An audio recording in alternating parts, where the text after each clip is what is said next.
Hello. Welcome back to another lecture. My name is Harley from the Fran Play, and today we're going to be continuing off from where we left off last night.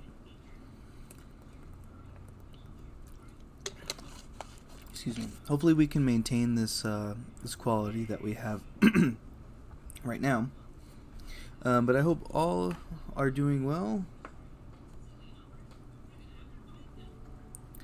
And we're going to be doing this lesson. For those of you that are new and just tuning into to this series that I have going on, I'd like to say thank you for joining us today.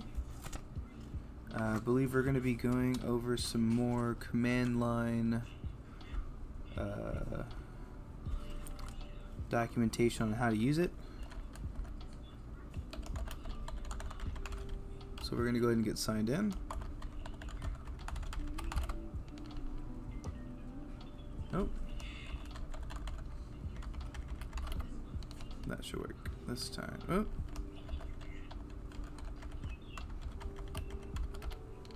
There we go. Third time's a charm. Or maybe that was the fourth time. So today is a brand new day. I believe we're about 12 hours into coding now. Oh, I have a phone call. Oh, what the heck? Give me one moment. I'm gonna get everything set up.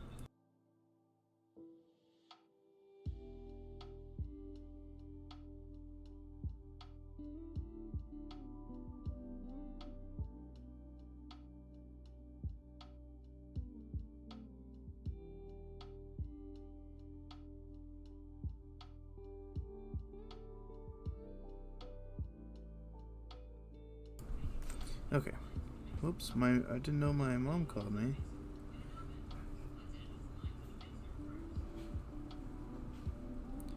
Call. Didn't hear my phone.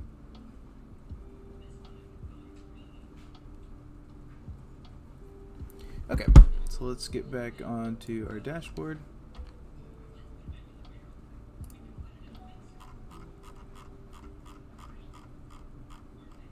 And for some, this information may just be redundant to you, and if that's the case, please stay with me for later videos. At least hit subscribe. We're trying to just get through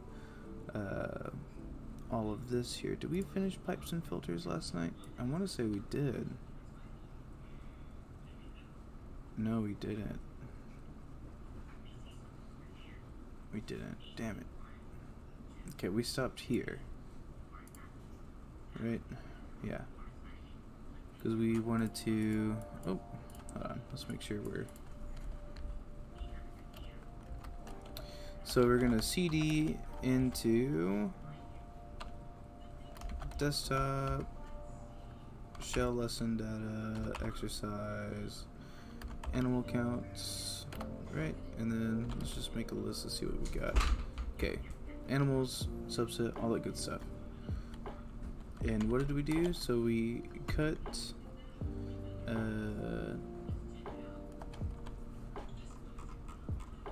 what do we call it? Delimiter. Okay. And what we are taking out, and let's actually look at that delimiter. A character that marks the beginning or end of a unit data.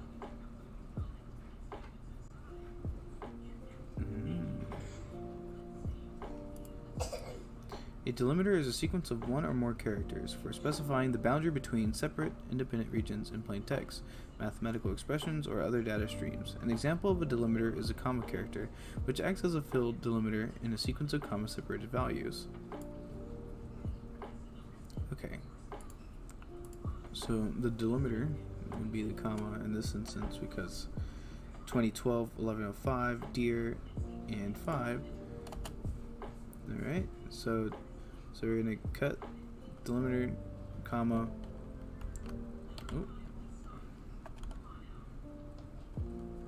and where it's the second column, Excuse me.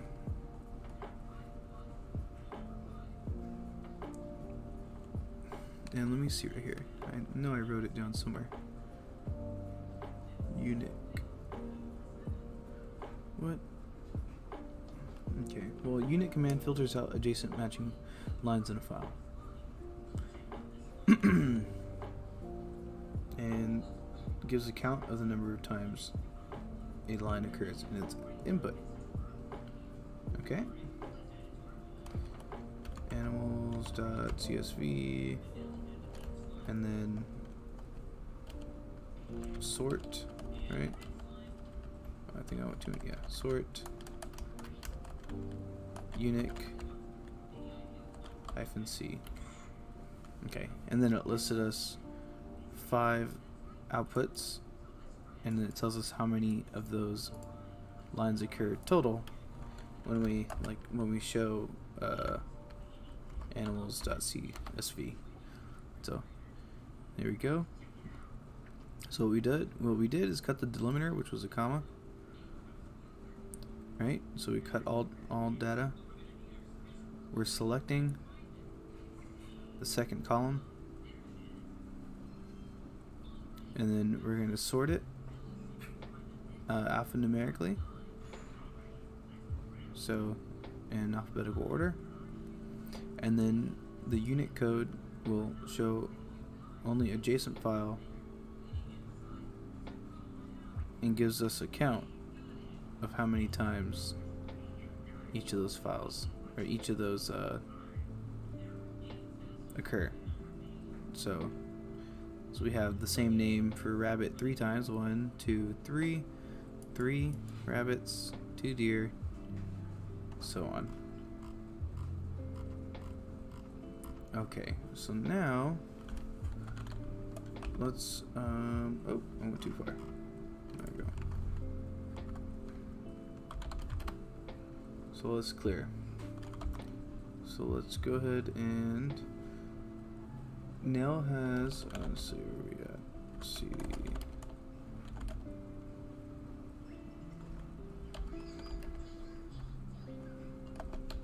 Oh, that's what I meant to do.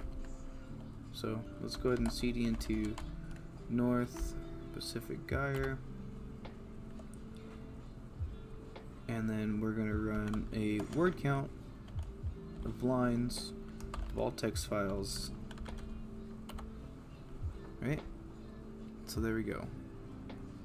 So 300 lines in each of these text files. Well, actually, some of them have less than that. There we go. There's one that has 240. Okay, the output is 18 lines that look like this. Yep. Now she types this. So, word count, line of all text files, and sort them numerically, and grabbing the top 5. Oop, 5.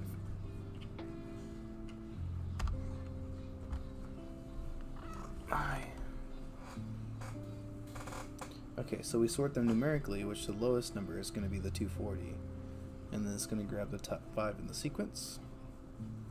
So there we go. Whoops, one of the lines is 60 lines shorter than the others. When she goes back and checks it, she sees that she did the essay at 8 on a Monday morning. Someone was probably in using the machine on the weekend, and she forgot to reset it. Before rerunning the sample, she checks to see if any files have too much data.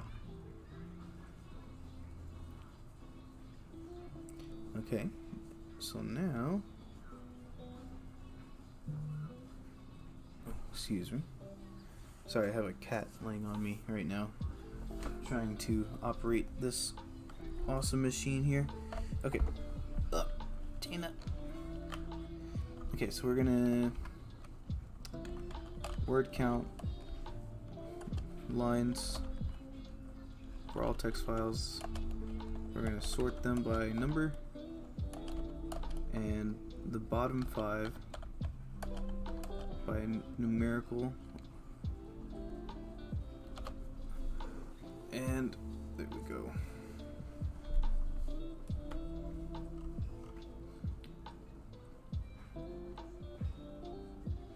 Those numbers look good. But what's the Z doing there in the third to last line?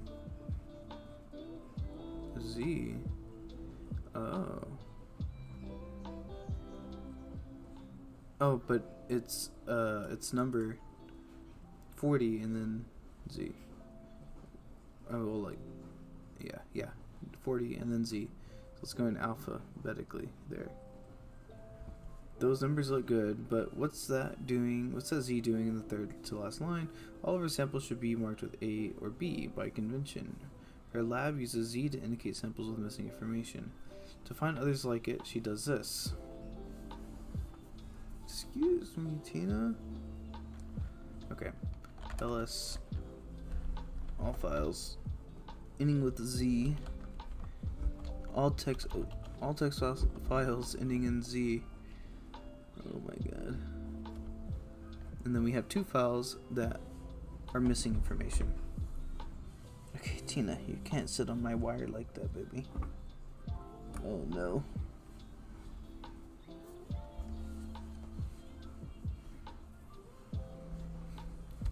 Okay. So it gives us 2 files, text files. Sure enough, when she checks the log on her laptop, there's no depth recorded for either of those samples. Since it's too late to get the information any other way, she must exclude those 2 files from her analysis. She could delete them by using RM, but there are actually more analysis she might do later, where depth doesn't matter. So instead, she'll have to be careful later on to select files using the wildcard expressions. Any in E, so, and any characters in between that ends in A, or any in N, and any file that ends in B, .text.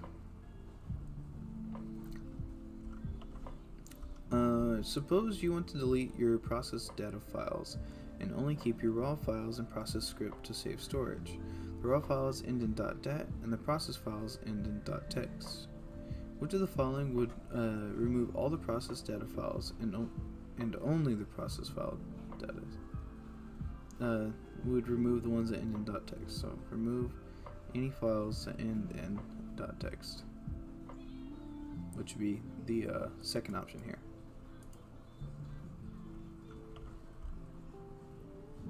So this one would only remove text files with 1 character. 2 is the correct answer. This number 3 shell would expand to match everything in the current directory so that the command would try to remove all matched files and an additional text file and an additional file called .text. The shell would expand to match all files with any extensions, so this command would delete all files. Oh, snap.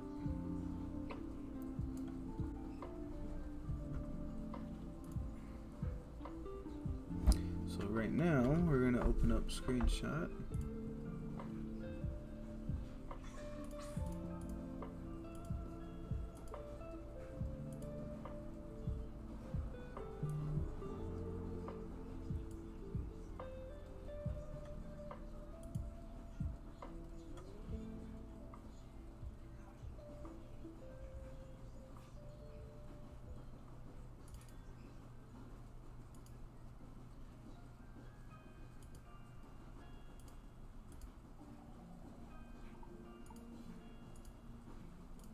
This is going to be called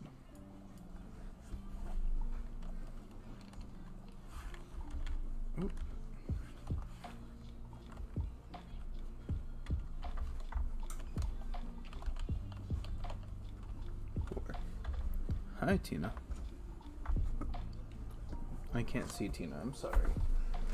Oh god, what did you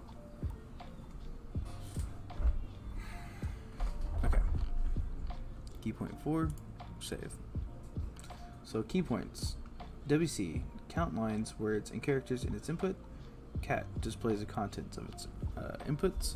Sort sorts its inputs. Head displays the first 10 lines of input. Tail displays the last 10 last 10 lines of input. Command arrow file redirects the command's output to a file overriding any existing content. So if we do it to a file that's already existing, it will overwrite whatever was there. And if we put the double arrow to a file, it adds it to a file that already exists. But this one can also create a file as well. Second is a pipeline. The output of the first command is used as the input to the second. The best way to use the shell is to use pipes to combine simple single-purpose programs filters. This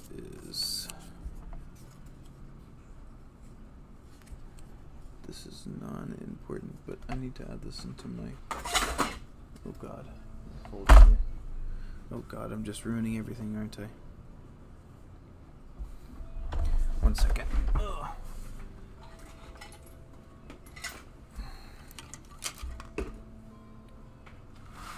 I've been forgetting to write in my notebook.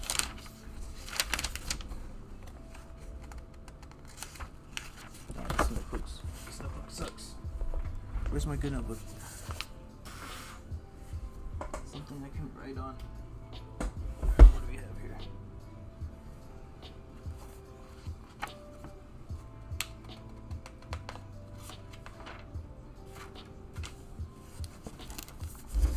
Okay.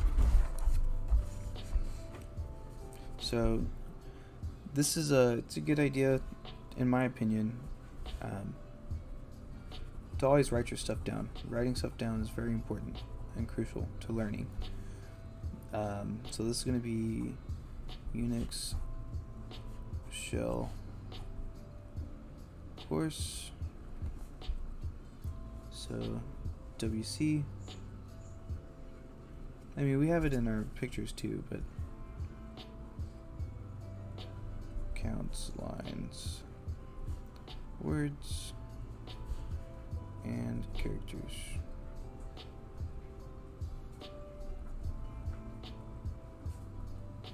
Oh, I spelled caricatures in its input.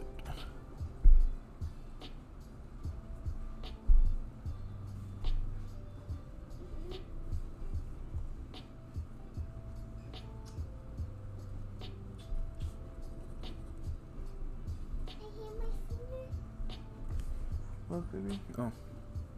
Displays the contents of its input. Displays contents of input. Sorts input. Head. Displays. Top lines input. Tail, lowercase t. Tail displays last lines input. Command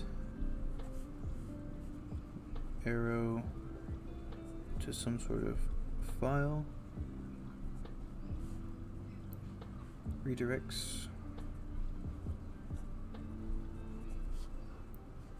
Command output to a file. To file. Overwriting any existing content.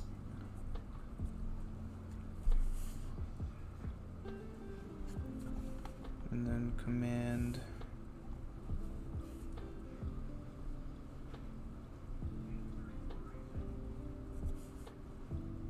arrow file appends commands output to file.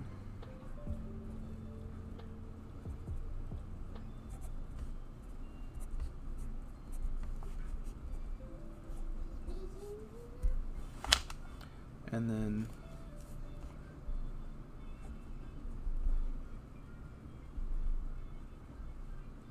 first command, a pipe. Second command is pipeline. Okay. Awesome. We made it through that portion.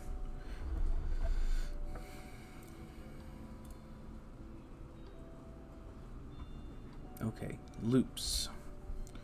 Now we got more information to go through, and I just want to make sure. Okay, so navigating files, pipes and filters. There you will find a complete lesson on using CLI, but for now just focus on completing the following lessons. Okay. Okay, so we can actually stop right there. We don't have to continue with loops. Yay! Well, I mean, we're gonna have to learn it eventually, but that was a lot of information to go through. But very cool. I'm actually glad we went through that. And again, these videos are here for all of you to go back and look at. Also, like as a someone to study with. You know, we got music going. I try to be interactive. I guess more. I know I kind of sit down and be quiet sometimes and just go through the work or just read. But the point is that this is my way of pushing myself to do it. So regardless if anyone watches or not, I'm still doing this for the betterment of me. Alright, so we can actually exit out of Unix shell course. But we are going to save this for later. Done.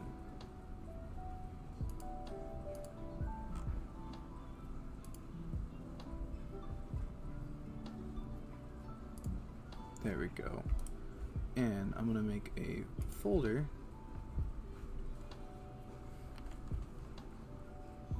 And new folder.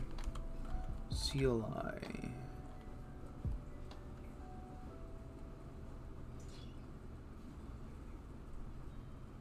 Save. And we're going to put that in there. So in case we ever need to go and look for that course again, it'll be in our Unix shell or in our CLI folder.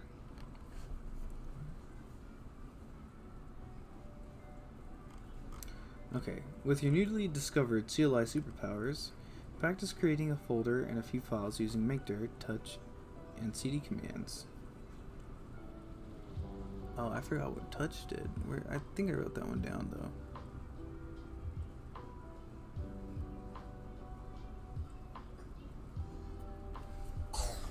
Dang it, I'm gonna have to go back and look for that one. You okay, baby? Search, touch.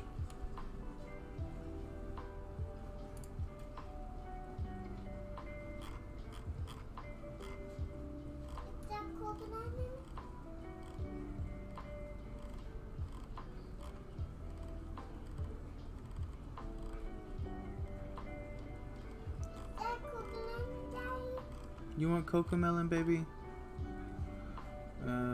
What did the touch command do when you look at the current directory?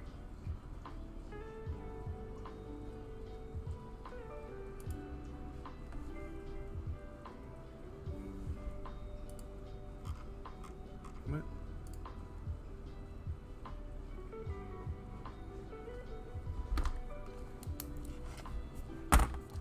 Okay, let's actually, was that at the bottom here? It wasn't.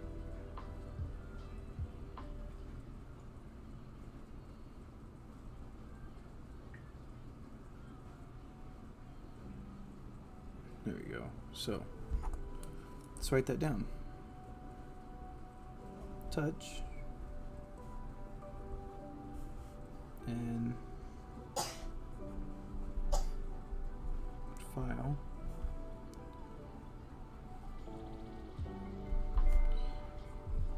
Generates a new file. In current directory.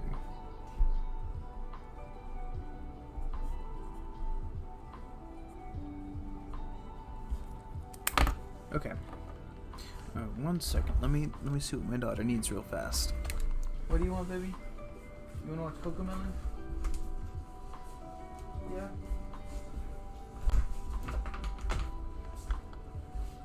Want this one?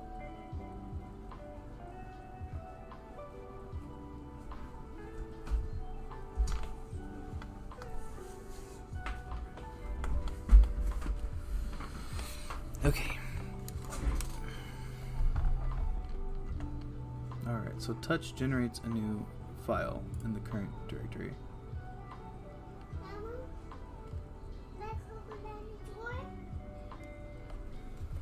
What, baby?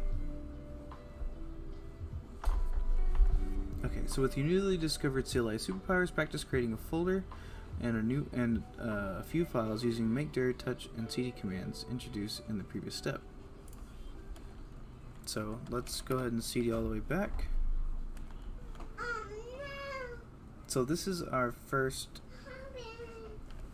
What happened? What happened, baby? Oh, the pillow fell? Okay, so we're going to go into desktop, right?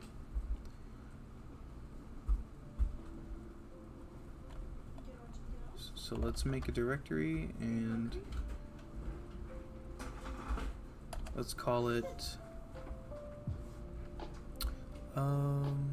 starter project, right? And then let's list all of our hold on, move directory, start project. Oops.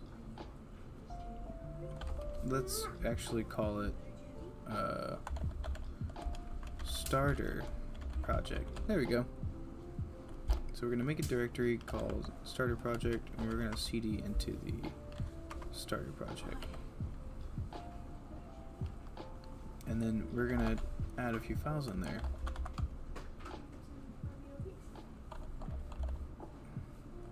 So we're going to add an index file.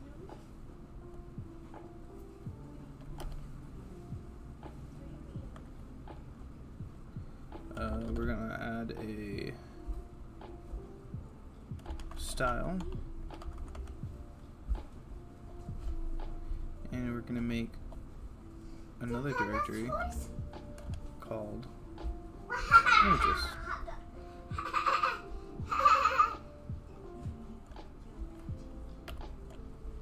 So when we list, there we go. We have an images folder, an index.html, and a style.css sheet. And when we actually go on our desktop and open it up, boom, there we go. Pretty neatalini. Use a command line like a pro. There's something important that you need to know about programmers. Programmers are lazy, like really lazy. When forced to do something over and over again, the odds are good that they'll figure out a way to automate it instead. The good news is that you get to take full advantage of the many shortcuts they've created along the way. It's time to learn how to use a command line like a pro, which is to say, in a really lazy way. First, you might have already noticed that copying and pasting inside of the command line doesn't work the way you'd expect. When you're inside the command line, you'll need to use Ctrl-Shift-C to copy and Ctrl-Shift-V to paste. For example, to copy and paste commands from your browser into the command line, you highlight the command text and use Ctrl-C. As a result, then paste it into your terminal with Ctrl-Shift-V. Test it out. So let's do that. Let's copy this, Ctrl-C, and then Ctrl-Shift-V, and it puts it in there. And let's zoom in on this. I forgot to zoom in earlier.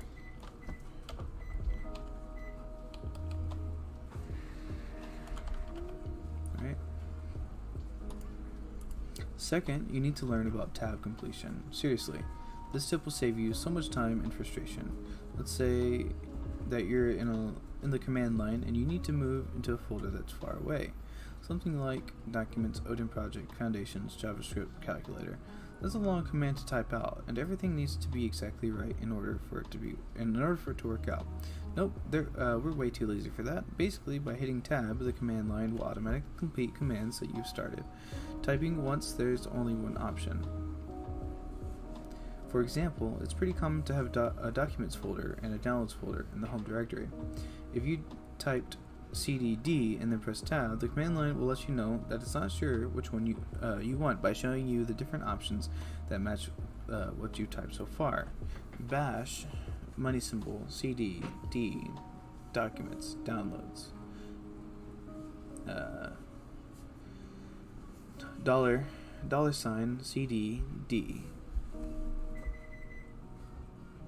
But once you typed in a little bit more, it will complete the name for you, making it possible to write out the full file path above by typing as little as cd, doc, tab, o, tab, f, tab, j, tab, calc, tab, depending on what other folders exist on your computer.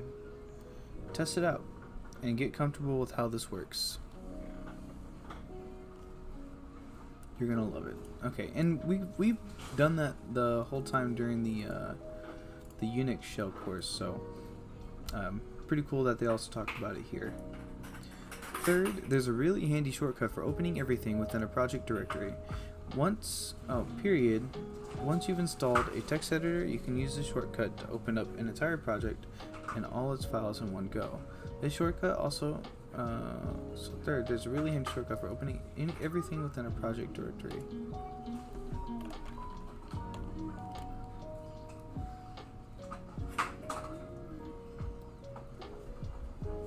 Once you install the text editor, you can use the shortcut to open up an entire project and all of its contents in one go.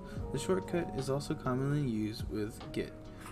Later on, it's covered in detail with commands like git add period to add all the files inside of a directory into Git staging area. For example, if you have VS Code installed, you can cd into the project directory and then type code dot with a period, and it will launch VS Code and open up the folder in the sidebar. Okay, so let's do that. Code.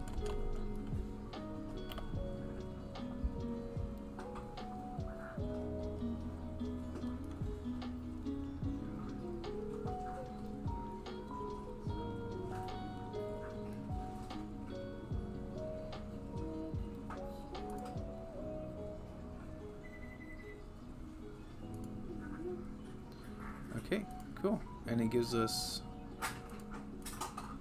our index and our CSS style sheet.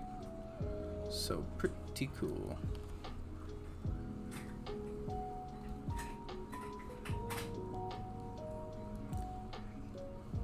It will launch VS Code and open the project in the sidebar. See the next section of this lesson for a more detailed example. A note on typing passwords. When using command in the terminal that requires you to enter your password for authentication, such as sudo, the characters should not be visible to you as you type them.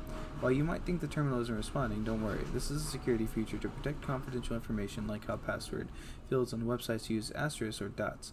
By not displaying the characters you write, the terminal keeps your password secure. Opening files in VS Code from the command line. So, Mac users... On Windows and Linux, you can open up VS Code from the command line by using code. Okay, we know how to do that one.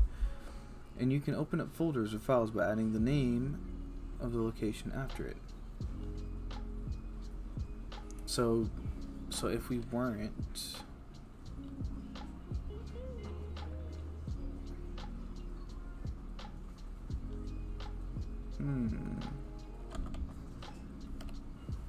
Let's exit out of VS Code real quick.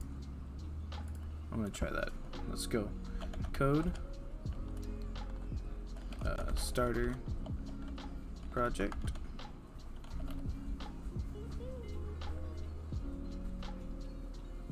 Oh.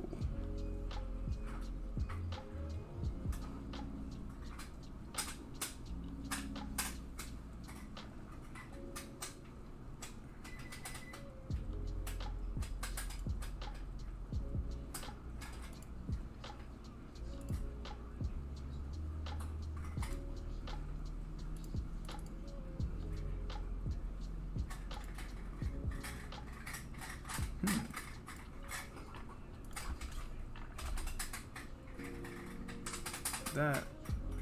Okay, so I guess you do have to be like in it. So let's cd into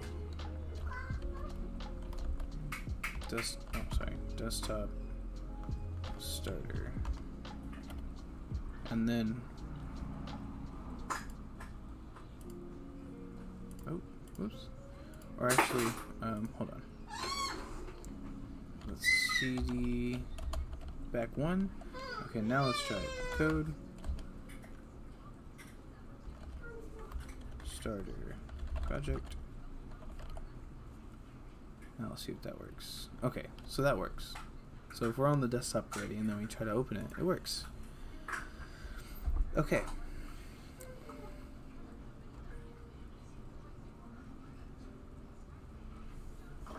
What did I write on this one? No. Okay. Okay. Oops. Sorry, I'm still... Okay. In this exercise, you will practice creating files and directories and deleting them. You will need to enter the commands for the exercise in your terminal. If you can't recall how to open a terminal, scroll for a reminder. Create a new directory in your home directory with the name test. Okay.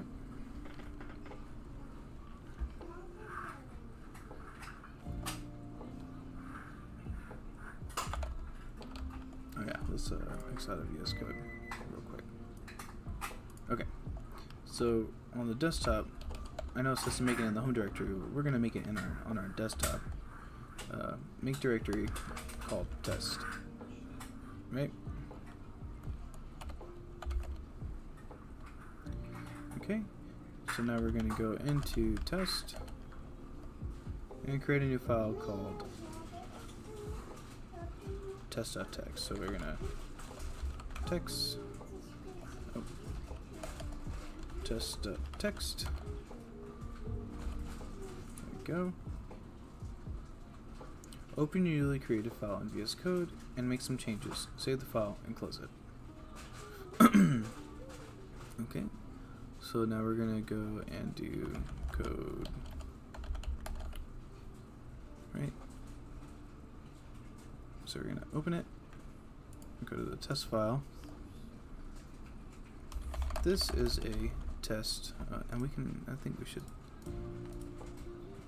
Oh, maybe we can't. Settings. Darn. Okay. Okay. Anyway, this is a test file.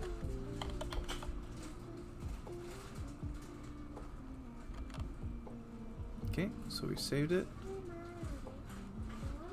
Close it. Navigate back to the test directory. Oh, navigate back out. Right? And then delete test. So remove directory test.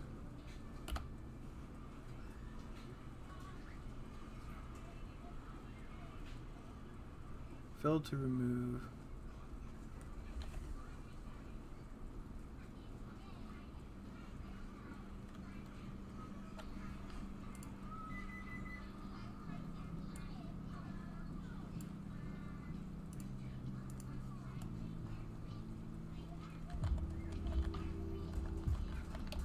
Remove directory test. Directory not empty.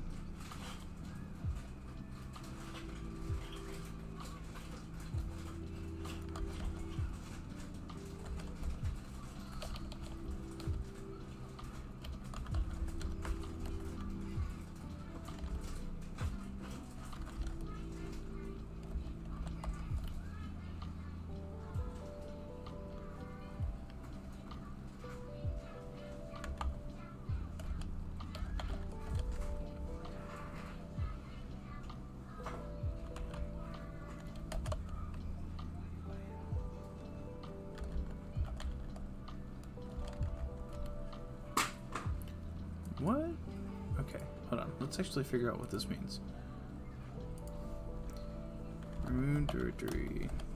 Failed to remove. Test. Directory not empty. Delete directory only if it is empty. Okay. Send.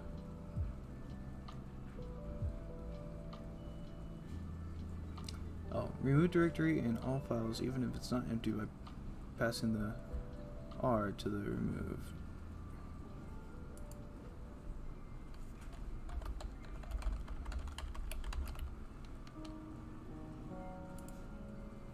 Okay, so remove directory RI test.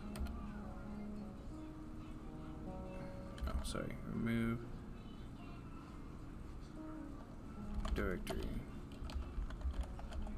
R test.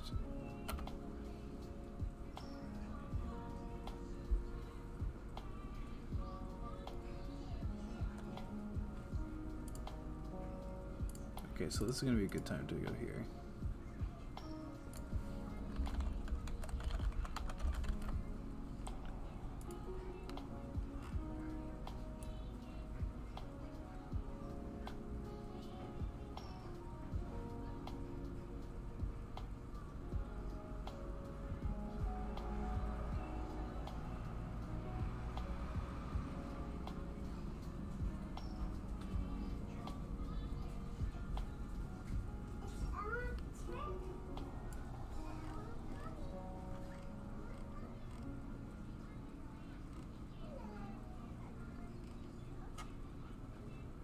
Oh.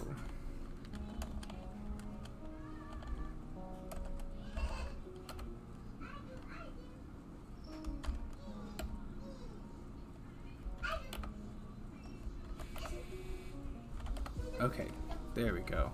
And I added that I at the end to ask me if I'm sure I want to delete those. So we're removing the test.txt and the test file. Cool. This Unix shell course is really useful because you can just type in there search for keywords and it'll take you to those direct lessons. So very cool. Very cool. That's it. You're done with the command line basics. If you commit to doing most things from the command line from here on out, these commands will become second nature to you. Moving and copying files is much more efficiently done through the command line, even if it feels like more of a hassle at this point. Additional resources. This section contains helpful links to related content. It isn't required, so consider it supplemental. Okay. Don't send. We're going to, let's try opening. There. It opens. I think it was still trying to open from a command that I did here. It's a great resource if you want to deconstruct a particularly strange shell. So we're gonna open all of this, and we're actually gonna put, yep, that's going in there, that's going in there, that's going in there, that's going in there, going in there. Boom.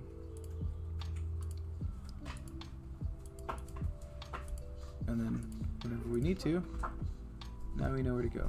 We got some extra information.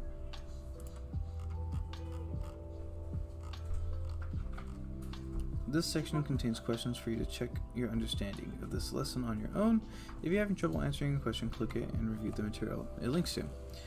So what is a command line? A command line is what we use to tell a computer what to do, which is this interface here. How do you open the command line on your computer? Control-Alt-T.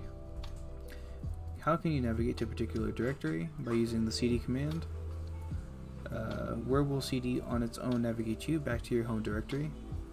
Where will cd navigate you to? Up a directory. How do you display the name of the directory you are currently in? pwd. How do you display the contents of a directory you are currently in? the ls command. How do you create a new directory? Mkdir, and then a space followed by what you want to name that directory. How do you create a new file? You can use the echo command or touch. Touch is easier, faster. Just touch space and then file name dot whatever you want to call the file, .cvs or whatever file, .text, .html, and .css, .java. How do you destroy a directory or a file? You can do rm to remove and then that file name, but you have to be inside of that directory. How do you rename?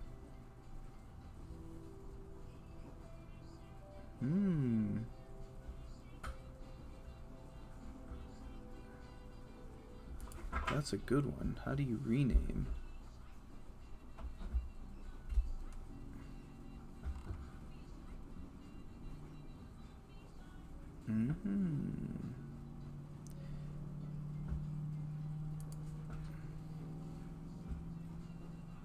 The process of moving files is almost identical to that of copying files, which we learned about in section 1.7.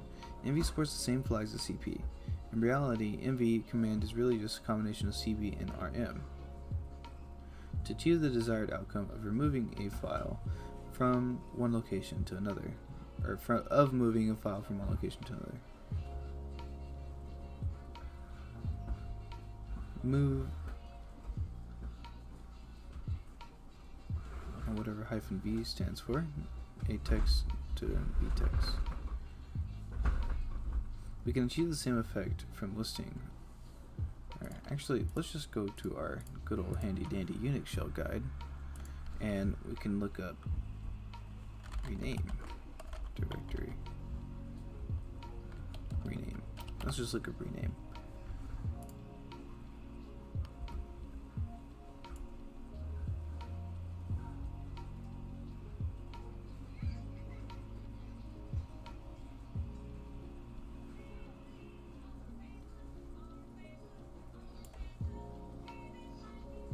Okay, so MV moves renames. I could have swore I wrote that one down. Okay, well.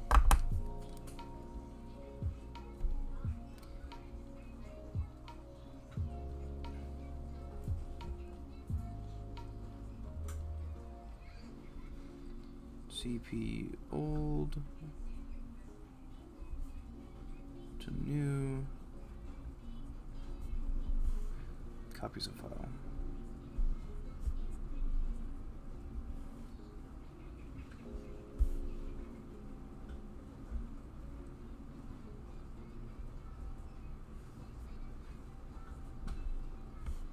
Make directory. Path. Actually, let's go to the next page.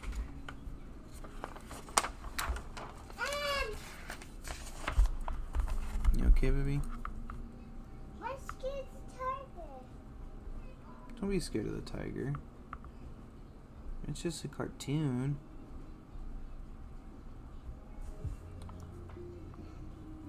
Ah, it's a runoff.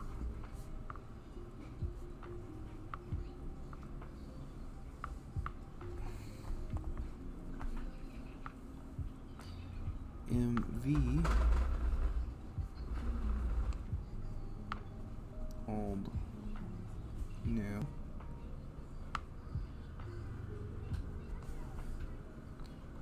moves renames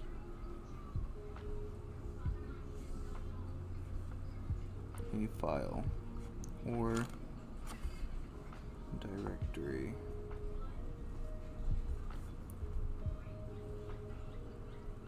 RM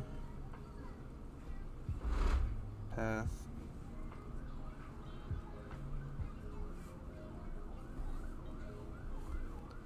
removes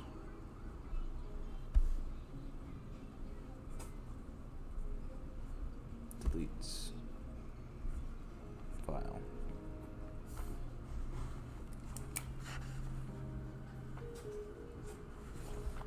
but rm-r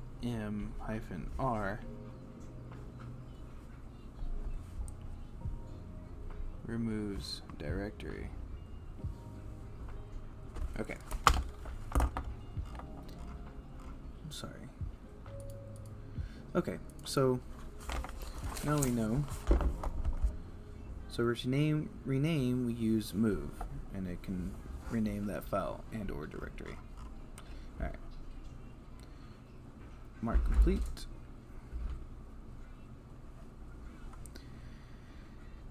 Dang, that was a tough lesson there. That one took a couple days. More than a couple of days.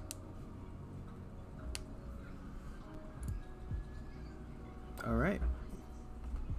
That's going to be it for this one, and we're going to be getting into setting up Git in this next episode. Alright. Appreciate everyone coming and tuning in and watching, and those of you that are new and learning, those of you that are professionals and checking this out just to see what a noob does or is doing. Please give me some insight. I mean, obviously I'm going to be looking and interacting in the Odin community, but yeah, if I'm on the right path,